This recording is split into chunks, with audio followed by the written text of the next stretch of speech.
Bus conductor पर sir तन से जुदा करने की कोशिश की गई थी।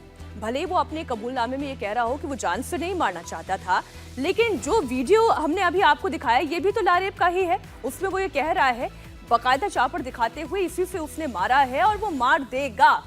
वो खादिम हुसैन रिजवी और उसके बेटे हुसैन रिजवी कौन है जिनकी बातों से, जिनकी तकरीरों से ये बहुत ज्यादा प्रभावित है, आइए वो भी आपको बता देते हैं। खादिम हुसैन रिजवी पाकिस्तान का एक कट्टरपंथी मौलाना है, तहरीके लब्बैक संगठन का संस्थापक है।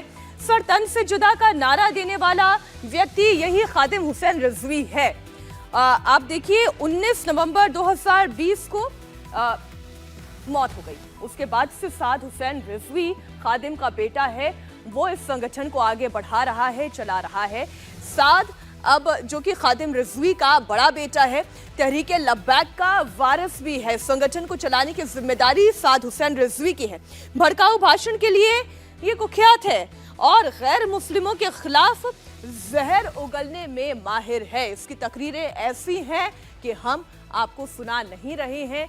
अगर आपने सुनी भी है तो आपने हमेशा एडिटेड वर्जन ही सुने होंगे, लेकिन ये व्यक्ति जो चापड़ चला रहा था वो इन्हीं की बातों से कितना प्रभावित था। यही वजह है कि उसने चापड़ चलाने से पहले, इस कातिलाना हमला करने से पहले एक बार भी नहीं सोचा।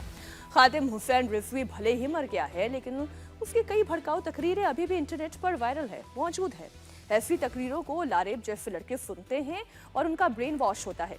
सुनिए कैसे खादिम हुसैन रिजवी भड़काऊ नारे लगाता था और भारत के खिलाफ भी जहर उगलता था। उनकी एक सजा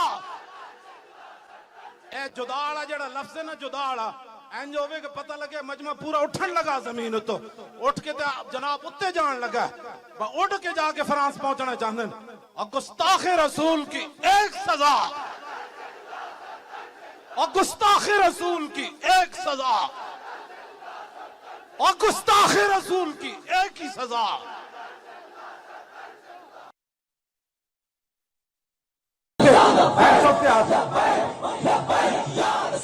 तू हिंदवाणिया दे तू जानदा है जनरल जेड़ा तू बयान दिता है कि मैं पाकिस्तान ते हमला करना है, तू जिन्हें हिंदवाणिया दे नस्ल चो है ना जानदा है वो कौन सन? महमूद गजनवी दे घोड़े दियां टापां ना उन्हां दे अमल डै पाउंदे सन। तू साडे नाल गल्लां करना कि जनाब जी मैं इत्थे हमला करना है, तू आ ते सही ना एक बारी। हाँ ये असीं कहांगे फौज नूं थोड़ा जिहा सानूं लब्बैक वाला नूं अगे जाण दिओ। हाँ जी जे मैं एक बारी मैनू इत्थे सामने जाण देन बार्डर ते, मैं लब्बैक दा उत्थे मुंडे नूं जाके नारा लांदा जे सारे हिंदू नसे ना ते गल कर दे। खादिम हुसैन रिजवी की तरह ही उसका बेटा साद हुसैन रिजवी भी आजकल जहर उगल रहा है। लब्बैक के नारे लगवाता है, मुसलमानों को गैर मुस्लिमों के खिलाफ भड़काता है। मोदी और उसके हवारी ये गौर से सुन लें कि दुश्मनी और धड़ा पीटना हमें आता है।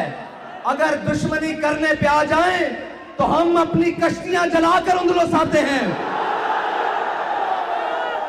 और अगर हम मैदान में आ जाएं फिर हम सिपा सालार की उम्र को नहीं देखते, वो 16 का है या 17 का है, टेबल में आके इस्लाम का झंडा गाड़ देते हैं। जिस तरीके की भड़काऊ तकरीरें दी जा रही है उसके बाद तो पुलिस को, एसटीएफ को और साथ ही सरकारी तंत्र को भी ये सोचना चाहिए कि इस तरीके की भड़काऊ तकरीरें आखिर भारत में फिर क्यों सुनी जा रही हैं। ये भारत के मौलाना तो है नहीं। खैर अभी तक जो एसटीएफ ने कार्रवाई की है उसको लेकर कुछ डिटेल हम आपको दे देते हैं। ये लारेब हाशमी जो इस वक्त पुलिस की गिरफ्त में है, उससे क्या क्या चीजें बरामद हुई है आपको बता दें। बैंक खातों की डिटेल्स निकाली गई हैं, 2 मोबाइल इस वक्त पुलिस के पास मौजूद हैं, लैपटॉप भी बरामद कर लिया गया है क्योंकि लगातार सोशल मीडिया के माध्यम से वो ये तमाम भड़काऊ तकरीरें सुन रहा था और वहां से उसका ब्रेन वॉश हो रहा था। जो जो चीजें और रिकवर की गई हैं उनमें 5 डायरी भी हैं, पेन ड्राइव है और धर्म विशेष से जुड़े कई सारे वीडियोस पाए गए हैं जो इस बात को पुख्ता करते हैं कि लारेब हाशमी लगातार लब्बैक के इन भड़काऊ तकरीरों को सुन रहा था, जिसकी वजह से उसका ब्रेन वॉश हुआ था। तो लारेब का पाकिस्तानी कनेक्शन क्या है ये हमने आपको बता दिया, लेकिन एक बात स्पष्ट हो जाती है इस खबर के सामने आने के बाद कि कॉलेज में पढ़ने वाला एक आम मुस्लिम युवक भी भड़काया जा सकता है और सीमा पार बैठे बैठे ये काम हो सकता है जो इस पाकिस्तानी मौलाना ने किया है। आरोपी लारेब हाशमी का कॉलेज आईडी कार्ड भी पुलिस को मिल गया है। पता यह भी चला है कि अरबी में लारेब ने अपने स्टेटस में लिखा था, जो नबी को गाली दे उसका कत्ल कर दो। इस स्टेटस की भी जांच कर रही है पुलिस। एटीएस पता लगाने की कोशिश कर रही है कि इस तरीके की भड़काऊ बातें आखिर ये क्यों कर रहा था और कितने लंबे समय से कर रहा था। जो आईडी है वो इस वक्त आपके सामने है। एक स्टूडेंट है, एक अच्छा खासा करियर ये बना सकता था, पढ़ाई लिखाई कर सकता था, लेकिन इसने क्या चुना? इसने एक ऐसी राह चुनी जहां से लौटना मुश्किल है। ये कट्टरपंथी बन गया। ये कट्टरपंथी तकरीरों की वजह से इस मुकाम पर आ गया।